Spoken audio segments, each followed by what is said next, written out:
από λίγες ημέρες η αύξηση των φαρμάκων στην ελληνική αγορά προκάλεσε σάλο. Ένα από αυτά τα φάρμακα τα οποία εκτοξεύτηκε στα ύψη ήταν η τεστοστερόνη. Πού χρησιμοποιείται και για ποιους λόγους? Πόσο απενεχοποιημένη είναι από όλο αυτό το μύθο που κυκλοφορεί γύρω από αυτήν?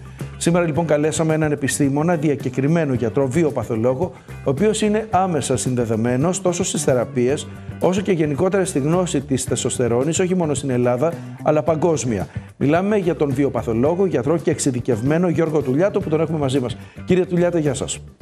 Γεια σας κύριε Μουτίδη, ευχαριστώ για την πρόσκληση. Γεια σας κύριε Τουλιάτε.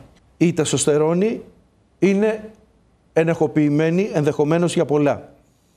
Ως Dr. Τεστοστερόνη, και το όνομά σας έχει συνδεθεί με αυτή την ιδιότητα, θα μας εξηγήσετε για ποιο λόγο, έχετε να μας ξεκαθαρίσετε κατά πόσο η τεστοστερόνη βοηθά ανθρώπους, άντρες περισσότερο, οι οποίοι υπάρχουν από υπογοναδισμό, και κατά πόσο η τεστοστερόνη μπορεί να ενοχοποιηθεί ή όχι για άλλα προβλήματα τα οποία συνάδουν με τη χρήση της. Κοιτάξτε, η τεστοστερόνη είναι μια ορμόνη που παράγουν και άντρες αλλά και οι γυναίκες. Είναι το μείζον ανδρογόνο στον άντρα και είναι η ορμόνη που ξεχωρίζει τους άντρες από τα αγόρια. Λοιπόν, η έλλειψη τεστοστερόνης λέγεται υπογοναδισμός. Με συγχωρείτε που θα σας διακόψω. Τι εννοείται τους άντρες από τα αγόρια? Ότι το αγόρι δεν είναι ακόμα άντρας, θα γίνει έφηβος καθώς η τεστοστερόνη θα αυξηθεί. Λοιπόν, με βάση τα ορμονικά επίπεδα. Η έλλειψη τεστοστερόνης, που ονομάζεται υπογοναδισμός, αποτελεί, θα έλεγα, μια πανδημία στον 21ο αιώνα. Οι άντρες σήμερα έχουν πολύ λιγότερη τεστοστερόνη από τη γενιά των πατεράδων τους και η γενιά των πατεράδων μας πολύ λιγότερη τεστοστερόνη από τη γενιά των παππούδων μας. Γιατί? Είναι πολύ παραγωγικό. Επομένως, η σημερινή γενιά βρίσκεται στον υπογοναδισμό σε σχέση με 50 χρόνια πίσω. Λοιπόν, να πούμε λίγο, κύριε Τουλιάτο, ότι είναι υπογοναδισμός με πολύ απλά. Είναι η έλλειψη τεστοστερόνης. Έτσι. Υπάρχει μόνο στους άντρες? Υπάρχουν κάποια συμπτώματα? Βεβαίως υπάρχουν συμπτώματα και είναι επίπεδα τα οποία είναι πολύ χαμηλότερα από ό,τι ήταν 50 χρόνια πίσω. Να σας πω πρώτα τους λόγους. Πρώτον, είναι το τι τρώμε και το τι πίνουμε. Μπουκάλια τα οποία είναι εκτεθειμένα στον ήλιο με πλαστικό παράγουν ξενοϊστρογόνα τα οποία καταστρέφουν τη τεστοστερόνη. Τα φαγητά μας είναι ραντισμένα με πολλά χημικά και πλέον επιλέγουμε τα βιολογικά για να είναι λιγότερο ραντισμένα, για παράδειγμα. Το στρες το οποίο μαστιγώνει τον άνθρωπο σήμερα, η αϊπνία η οποία έχει κάνει τη νύχτα μέρα προκειμένου να δουλεύουμε και να είμαστε στο καθημερινό αγώνα του χρήματος. Αυτό είναι το δράμα. Αυτή η κορτιζόλη λοιπόν ανταγωνίζεται την τεστοστερόνη. Επίσης είναι τα ναρκωτικά, τα βαρβιτουρικά, τα ψυχοφάρμακα που παίρνουν εύκολα οι άνθρωποι σήμερα, που έχουν συνέπεια τον υπογοναδισμό. Είναι η έλλειψη φυσικής δραστηριότητας επίσης, γιατί ο σημερινός άνθρωπος κινείται λιγότερο από 50 χρόνια πίσω, όπου δεν υπήρχαν ελκυστήρες, τηλεκοντρόλ, αυτοκίνητα και ο άνθρωπος αναγκαστικά κινείται. Τρακτέρ, ας πούμε, δεν είναι πιο εύκολη η ζωή μας. Δηλαδή, λόγω διατροφής θεωρείται. Και όχι μόνο. Είναι όλα μαζί και η διατροφή φυσικά. Αλλά βέβαια, όταν τρως φλεγμονώδη διατροφή και κάνεις σπλαχνικό λίπος, αυτό κάνει διαβήτη και υπογοναδισμό. Έχει κάποιος υπογοναδισμό, κύριε Τουλιάτο. Πώς το καταλαβαίνει? Λοιπόν, 3 είναι τα βασικά συμπτώματα. Κατάθλιψη, κούραση και έλλειψη γεννητής ισορμής. Εμφανή κατάθλιψη ή κοιτάξτε λίγο. Οι ψυχίατροι δεν το κοιτάνε ορμονικά. Ναι. Δεν κοιτάνε αν έχει χαμηλή ελεύθερη τεστοστερόνη. Αλλά η χαμηλή τεστοστερόνη κάνει κατάθλιψη. Και είναι θεαματική η μετάβαση από την κατάθλιψη στην καρά, δεν θα λέγα ευδαιμονία, αλλά στην ορμοθυμία, όταν ο καταθλιπτικός ασθενής πάρει τεστοστερόνη. Το ακούς, Έλενα? Και με είχαν καλέσει οι ψυχίατροι στο Διεθνές Συνέδριο στη Χαλκιδική το 19 ο καθηγητής Φουντουλάκης από τη Θεσσαλονίκη, για να πω τη συνδρομή της τεστοστερόνης και στις ορμονικές στο ψυχικό περιβάλλον του καταθλιπτικού ανδρός. Καταλάβατε? Και έρχεται λοιπόν η τεστοστερόνη. Πες, Ελένα, και μετά. Και θέλω να ρωτήσω, προτείνεται δηλαδή να παίρνουν οι άντρες τεστοστερόνη? Ακούστε να δείτε. Η τεστοστερόνη δεν είναι ντόπινγκ. Ντόπινγκ το κάνανε οι αθλητές. Πολύ ωραία τοποθέτηση. Αυτό θέλω. Πρέπει να διαχωρίσουμε εδώ πέρα. Εντάξει, διότι ο αθλητής θα πάρει 1 γραμμάριο την εβδομάδα, ο άνθρωπος πρέπει να πάρει 100 μιλιγκράμμ την εβδομάδα για να είναι normal. Αλλά πράγματι, μη φοβάται ο κόσμος Αν υπάρχουν συνέπειες, να φοβάται τις συνέπειες της χαμηλής τεστοστερόνης. Οπότε είναι πολύ παραγωγικό το πρόβλημα. Ποιες είναι, κύριε Τουλιάτο, οι συνέπειες της χαμηλής τεστοστερόνης στον άντρα και αν οι ίδιες συνέπειες είναι και στις γυναίκες? Βασικό στις γυναίκες. Στη γυναίκα είναι η εμεινόπαυση στη γυναίκα, όπως είναι η ανδρόπαυση στον άντρα. Στη γυναίκα δεν είναι το βασικό να πάρει τεστοστερόνη, είναι η ιστρογόνα, προγεστερόνη, αλλά η τεστοστερόνη είναι μέρος της ορμονικής αποκατάστασης στη γυναίκα για θέματα διάθεσης και λίμπιντο. Από ποια ηλικία όμως και μετά, παίζει ρόλο? Είναι εμεινόπαυση και 6 μήνες μάλιστα. μετά. Τον άντρα αυτό ξεκινάει συνήθως την 4η δεκαετία. Συμπτώματα. Και ευθύνη 10% κάθε δεκαετία. Λοιπόν, έχουμε κατάθλιψη. Κόπωση. Ναι. Έλλειψη λίμπιντο. Κόπωση δηλαδή σοβαρή. Κόπωση. Κόπωση, δεν μπορεί να πάρει τις σκάλες. Πέφτει η αιμοποίηση. Μάλιστα. Τι σημαίνει αυτό? Όταν έχει λιγότερη τεστοστερόνη, έχει λιγότερη αιματοκρίτη. Λιγότερη αιματοκρίτη τι σημαίνει? Λιγότερη αιμοσφαιρίνη και οξυγόνο στους ιστούς.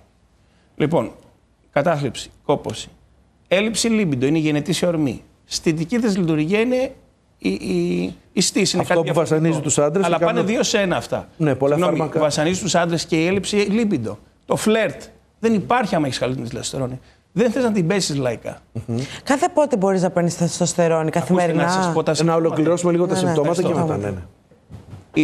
Η σαρκοπενία που είναι λιγότερη. Να πούμε ότι είναι σαρκοπενία ενταχή. Η καχεξία. Ναι. Το οποίο φέρνει οστεοπενία, δηλαδή ασθενή κόκαλα. Το αντίθετο, όταν έχεις δυνατούς μυς, έχεις και γερά κόκαλα.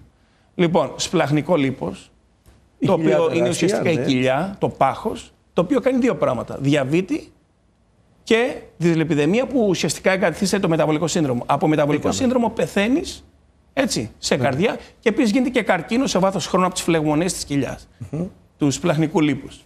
Υπάρχουν περιπτώσεις, κύριε Τουλιάτο, που οι άντρες έχουν υπερβολική τεστοστερόνη και έχουν τα ίδια προβλήματα? Εγώ δεν θα έλεγα ότι είναι προβλήματα άμα έχεις 1200 νανογραμμάρια όταν τα όρια τα σημερινά είναι 1000.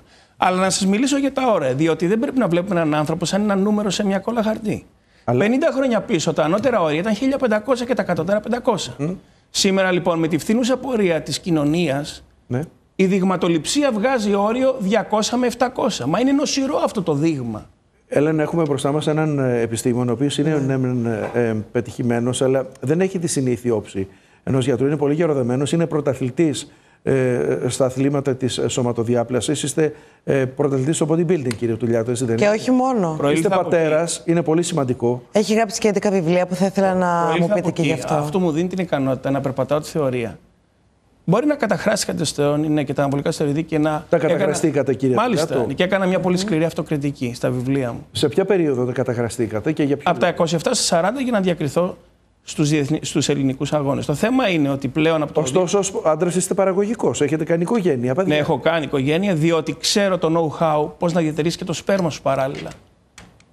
Έτσι. Επομένως, επειδή εγώ. Από το 2000... Αυτό το λέμε γιατί η χρήση τεστοστερόνης μπορεί να μειώσει την. Πράγματι. Θα σας πω για τους ενδεχόμενους κινδύνους. Αλλά όταν έχεις γνώση, τους παρακάμπτεις. Πολύ σωστά. Λοιπόν, από το 2015 κάνω ορμονική αποκατάσταση. Είμαι σχεδόν μια δεκαετία.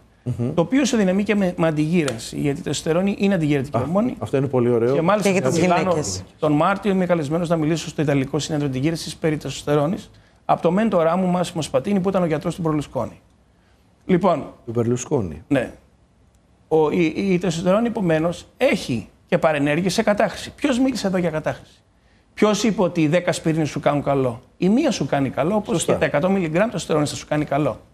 Αλλά πρέπει να πάψει να υπάρχει η δυσεδαιμονία και η δαιμονοποίηση, τα οποία προέρχονται από την άγνοια. Η άγνοια φέρνει το φόβο, η προκατάληψη. Οι ενδοκρινολόγοι συνταγογραφούν την τεστοστερόνη, να το διευκρινίσουμε, ότι είναι η μοναδική ειδικότητα. Όχι, είναι και οι ουρολόγοι. Είναι και οι ουρολόγοι. Ναι. Ωστόσο, σε ρεπορτάζ που έχει γίνει, προσωπικά εγώ το έχω κάνει, οι ουρολόγοι λένε, ισχυρίζονται ότι δεν έχουν δικαίωμα να συνταγογραφήσουν τεστοστερόνη. Αυτό είναι λάθος. Όλη αυτή η αναστάτωση σχετικά με τις. Αυτό είναι λάθος, διότι ο καλύτερος ουρολόγος στον κόσμο, ο Εβραίος Μοργερτάλ, καθηγητής του Harvard, μπορεί και μιλάει για τεστοστερόνη υπεύθυνα. Και η τεστοστερόνη είναι οι ουρολόγοι, είναι οι ανδρολόγοι. Ποιος σας το γράψει, λοιπόν, πέρα τον ένδο. Μπορώ να σας πω ότι οι ουρολόγοι είναι πιο εμπεδομένοι στο πεδίο αυτό από τους ένδο, οι οποίοι ασχολούνται με μια πληθώρα ορμονών. Και κυρίως ινσουλίνη και θυροξίνη, δηλαδή θυροειδή και διαβήτη.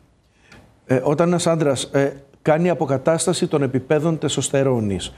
Και είστε ο γιατρός ο οποίος εξετάζει τα επίπεδα ως βιοπαθολόγος, δίνει τις εξετάσεις και ενδεχομένως να συνιστάτε και την αντίστοιχη θεραπεία, παραπέμποντάς τους στις αντίστοιχες ειδικότητες. Αν δεν κάνω λάθος, παρακαλώ διορθώστε με. Αισθάνεται καλύτερα και σε πόσες μέρες μπορεί να δει αυτή τη διαφορά? Μέσα σε ένα μήνα, τα επίπεδα αυξάνονται. Τόσο γρήγορα. Γίνεται και ανασταίνεσαι ψυχικά και σωματικά. Γίνεται τούρμπο, κύριε Τουλιάτο? Ακούστε, αυτό είναι σχετικό. Γιατί έχει να κάνει και με τον ύπνο και με τη διατροφή. Αλλά του φεύγει η θολούρα στο μυαλό, η μελαγχολία, η κόπωση και βλέπει καλύτερες πρωινές στήσεις. Και σε βάθος χρόνου αλλάζει και η σύσταση του σώματός του, εφόσον ακολουθήσει μια μεσογειακή διατροφή. Τι συνιστάτε εσείς να προσέχει κάποιος ο οποίος θα πάρει ενέσιμη τεστοστερόνη και με ποιες μορφές μάλλον χορηγείται η τεστοστερόνη? Η ενέσιμη και η λεγόμενη παρεντερική και είναι και η διαδερμική με κρέμα. Με μια κρεμούλα δηλαδή, έτσι. Είναι στον εκάστοτε ασθενή τι επιλέγει, τι του ταιριάζει. Άλλοι δεν το άμεσα τι δρά? Το ενέσιμο δρά άμεσα? Ναι, δρά άμεσα το ενέσιμο γιατί πάει κατευθείαν στην κυκλοφορία. Αλλά για να φτιάξει επίπεδα πρέπει να κάνεις 2 εβδομάδες με 4, δηλαδή ένα μήνα. Σε βάθος χρόνου θα σου κάνει ερυθροκυτάρωση. Τι σημαίνει? Η τεστοστερόνη καταπολεμά την ανεμία. Πριν φτιάξουν οι γιατροί την ερυθροποιητίνη, είχαν την τεστοστερόνη για να καταπολεμά την ανεμία. Αυτό σε βάθος χρόνου σε κάποιους ασθενείς, σε ασθενείς κυρίως που καπνίζουν και κάνουν άπνοιες, θα ανεβάσει τα ερυθρά αιμοσφαίρια και θα κάνει ερυθροκυτάρωση. Εκεί λοιπόν κάποιοι θα πρέπει να κάνουν μια αιμοδοσία ένα τρίμηνο. Αύξηση του αιματοκρίτη, δηλαδή. Πολύ αυτό. Ναι. Λοιπόν, τώρα σχετικά με το μύθο του καρκίνου προστάτη, ο Μέγας Μοργκερτάλε λέει ότι η τεστοστερόνη δεν κάνει καρκίνο προστάτη και μάλιστα καρκίνο προστάτη παθαίνουν όσοι έχουν χαμηλή τεστοστερόνη σήμερα. Κάποιος ο οποίος θα ακολουθήσει τα επίπεδα τεστοστερόνης για θεραπεία μπορεί να κάνει και άσκηση και μπορεί να έχει Πρέπει να κάνει άσκηση, θα τον βοηθήσει να κάνει άσκηση. Τι είδους άσκηση? Και αερόβια και αναερόβια, αλλά θα σηκωθεί από τον καναπέ. Αυτό το γυμναστήριο μπορεί να κάνει με βάρη? Βεβαίως, θα μπορεί να κάνει βάρη, αντιστάσεις, αλλά και αεροβική και θα τον βοηθήσει να είναι παραγωγική άσκησή του. Και τώρα, επειδή μπήκαμε Έλληνα με αυτή την εισαγωγή, αυξήθηκαν τα φάρμακα, αυξήθηκε πολύ η τεστοστερόνη. Τι έχετε να συμπληρώσετε πάνω σε αυτό? Κοιτάξτε, αυξήθηκε κατά πολύ τιμή. Έχω να πω το εξής. Από 6,5 πήγε 18, 3 φορές πάνω. Ναι. Έχω να πω το εξής. Την τελευταία πενταετία, μπορεί, αυτή είναι η δική μου υπόθεση.